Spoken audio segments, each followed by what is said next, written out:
என்ன டாபிக்கோட வந்திருக்கேன்னு பார்த்தீங்கன்னா பிஎம்ஆர், அதாவது பேசல் மெட்டபாலிக் ரேட். நம்ம ஒரு நாள் முழுக்க நிறைய வேலைகளை செய்கிறோம்.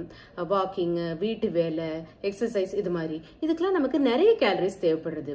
நம்ம ஒரு நாள் முழுக்க எந்த வேலையுமே செய்யாமல் இருந்தாலும் நம்மளுடைய உடம்புல சில செயல்பாடுகளுக்கு நிறைய கேலரிஸ் தேவைப்படுது. அதாவது மூச்சு விடுறது, ரத்த ஓட்டம், ஜீரணம், இது மாதிரி. இதை நம்ம பிஎம்ஆர் அட் ரெஸ்ட்னு சொல்கிறோம். இது பர்சன் டு பர்சன் வேறுபடும். ஃபார் எக்ஸாம்பிள், ஒரு ட்ரக்கோட என்ஜினும் ஒரு ஆட்டோட என்ஜினும் வேறு வேறு. அது மாதிரி நீங்கள் வெயிட் லாஸ் பண்ணும்போது நீங்கள் எவ்வளோ கேலரிஸ் எடுத்துக்கிறீங்க, எவ்வளோ ஸ்பெண்ட் பண்ணுறீங்க, உங்களுடைய பிஎம்ஆர் என்ன, இதை பொறுத்து தான் உங்களுடைய வெயிட் லாஸ் இருக்கும். பிஎம்ஆர் கம்மியாக இருக்கும்போது உங்களுடைய வெயிட் லாஸ் ஸ்லோவாக இருக்கும், அதிகமாக இருக்கும்போது உங்களுடைய வெயிட் லாஸ் ஃபாஸ்ட்டாக இருக்கும். நானும் என் ஹஸ்பண்டும் வெயிட் லாஸ் ப்ரோக்ராம் ஃபாலோ பண்ணும்போது அவருடைய பிஎம்ஆர் 1700 கேலரிஸ், என்னோடது 1300 கேலரிஸ்.